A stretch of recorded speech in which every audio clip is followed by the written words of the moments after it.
The Tao that can be told is not the eternal Tao. The name that can be named is not the eternal name. The nameless is the beginning of heaven and earth. The named is the mother of 10,000 things. Ever desireless, one can see the mystery. Ever desiring, one can see the manifestations. These two spring from the same source, but differ in name. This appears as darkness. Darkness within darkness, the gate to all mystery. What does this all mean?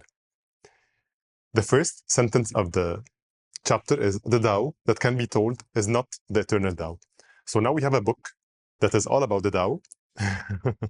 And the first sentence says that the Tao that can be told is not the eternal Tao. And so it means that everything that will follow in this book is not the eternal Tao, right? What is the eternal Tao? The eternal Tao is probably on the experiential level. It's not on the words level. Everything that we're going to read, everything that we're going to discuss is not the Tao itself, right? It's our words, it's our explanation about the Tao. But the Tao itself is much beyond the words, right? It's an experiential thing that we're going to have to really at some moment let go of all of those words, all of those explanations, and try to perceive it, experience it for ourselves. And then the next sentence says, the name that can be named is not the eternal name. It's the same idea that when we say, for example, an apple, the word is not the apple, right? An apple is something that you pick up, that you chew, that has flavor, that nourishes the body. This is the apple. It's an experience. It's a whole experience. You ingest it, you have flavors, you digest it, and then you eliminate it. This is the whole experience of the apple. When we say an apple, the word is not the experience, right? And while it might seem obvious with the example of the apple, but actually a lot of times we confuse the concept of the thing with the thing itself. When we talk sometimes about a lot of things and we get into discussions and debates about something, sometimes we forget that the essence of the thing is actually an experience more than a word. And so those two sentences, the Tao that can be told is not the eternal Tao, and the sentence that follows, the name that can be named is not the eternal name. It is just a reminder that everything that will come here, if we take it just as words, we have not penetrated into the teachings of this book. We will only stay on the surface level, right? Because we can take all of those words, we can stay on the discussions level, of the theoretical level. And in the same way, for example, we can talk about an apple. If someone has never had an apple before, you can tell him, this is an apple. It tastes a little bit like a pear. They will tell you, okay, so it tastes a little bit like a pear. It is maybe sweet. It is, you will say, yeah, it is a little bit less sweet than a pear, maybe. It chews a little bit more. So you'd say, oh, is it like a watermelon, for example? No, it has less water than watermelon. And we can exhaust all of the discussions. We can talk all we want about apples and pears and watermelons.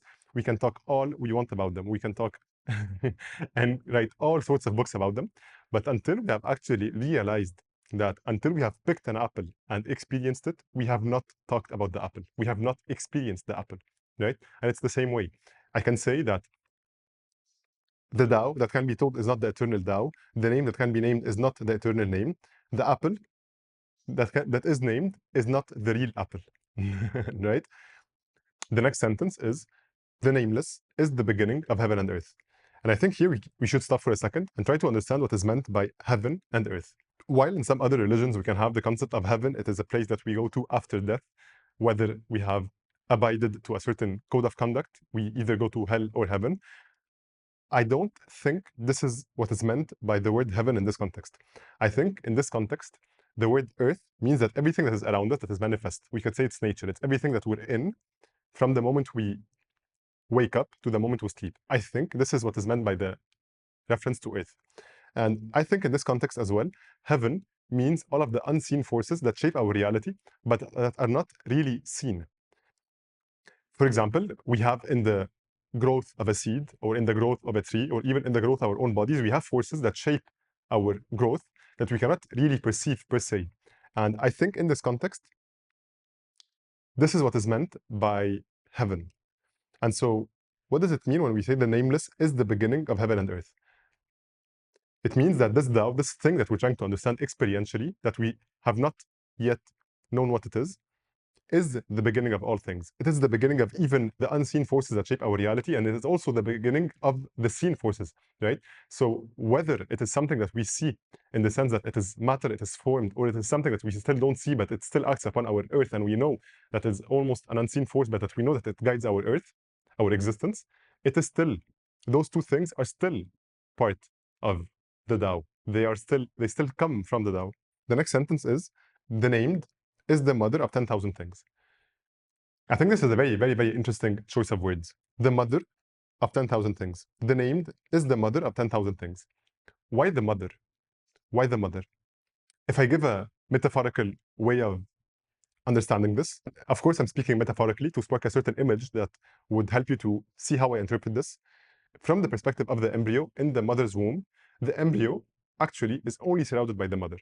Is only surrounded by the mother. Everything that is the father, that is the unseen forces that also yet shape the life of the embryo because of heredity, because of the interactions with the mother, because the interactions between the father and the mother dictate the mood of the mother, which in turn dictates the environment and everything that the baby sees. But everything that is around the baby in form manifest is the mother, even if the father still, of course, shapes the growth of the baby, right? And in this sense, I would say that heaven is this unseen force, which is the father.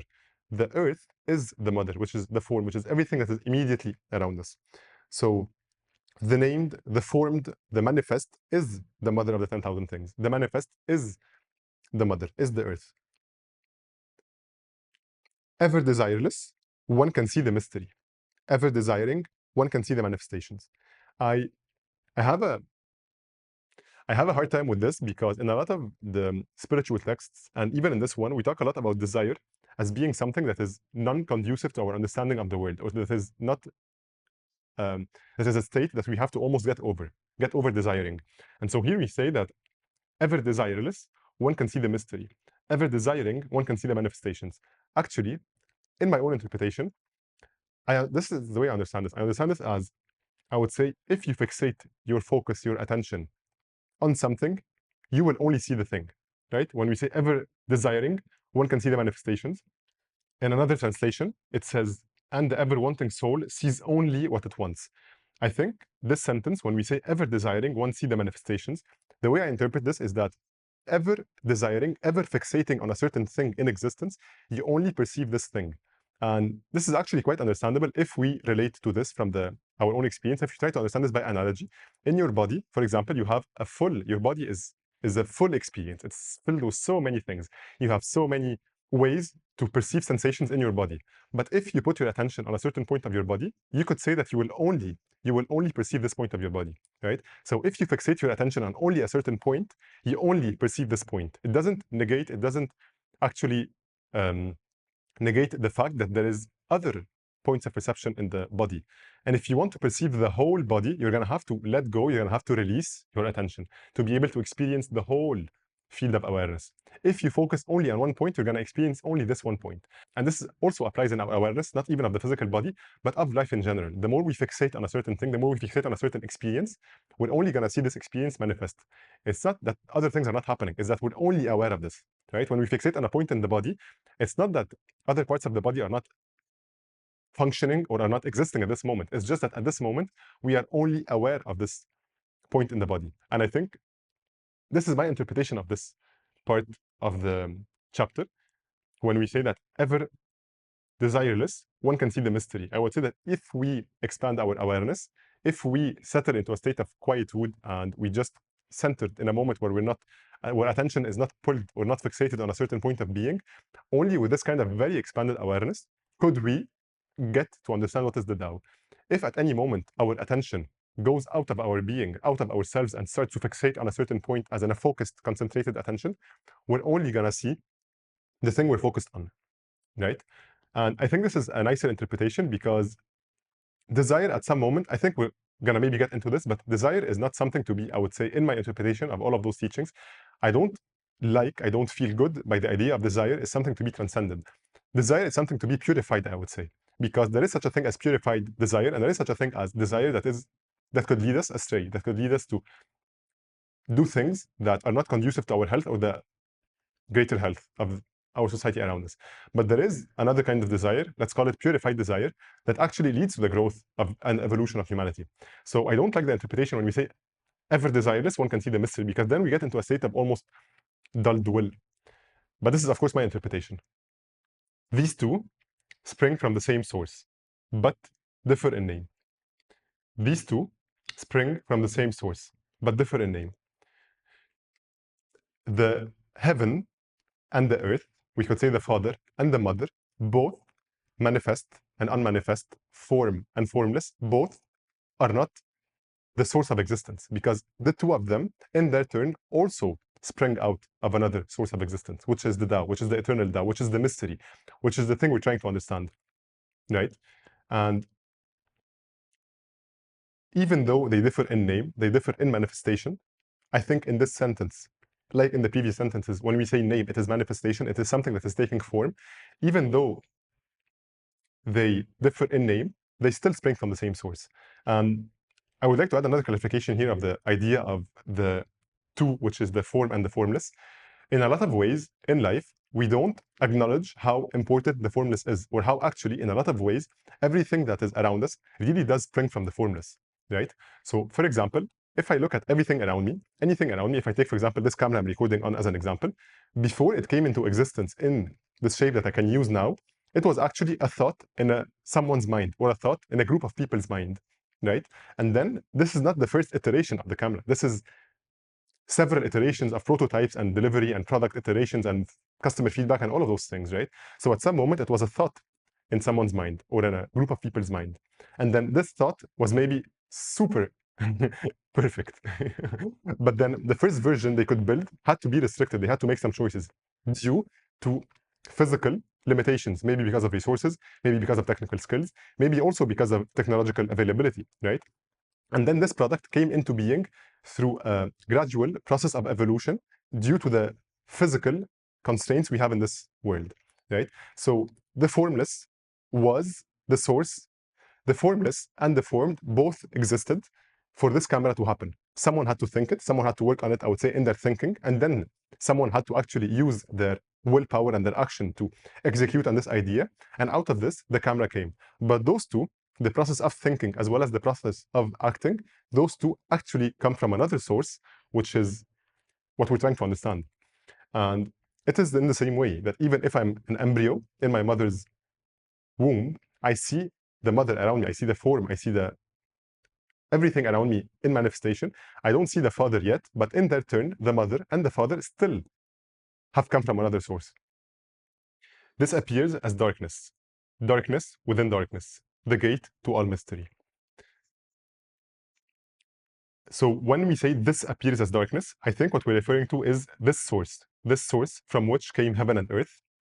This source appears as darkness. In some other translations, we say the mystery instead of darkness. So this source appears as darkness or as mystery. It is something that is unknown yet, right? We're trying to know it, but it is yet unknown. It appears as mystery, as a darkness. What is it? It is the mystery. It is a mystery within mystery, the gateway to all wonders. This is another translation. Or in this translation, we say darkness within darkness, the gate to all mystery. And it is layer upon layer of mystery, because once we start breaking out of one of those levels of understanding, we start getting into experience, start almost like a fractal. The more you experience and the more you understand, you start seeing that there is so many layers, almost infinite layers of understanding. And at some moment, at some certain threshold of understanding, you start perceiving all of the wonder and delight of understanding, of existence. But again, it's experiential. It's not something that you're going to get out of forcing your understanding. It is an experience that hopefully this book and the application of everything that we're going to see in this book is going to get us to. So let me read it again one last time. The Tao that can be told is not the eternal Tao. The name that can be named is not the eternal name. The nameless is the beginning of heaven and earth. The named is the mother of the 10,000 things. Ever desireless, one can see the mystery. Ever desiring, one can see the manifestations. These two spring from the same source, but differ in name. This appears as darkness, darkness within darkness, the gate to all mystery.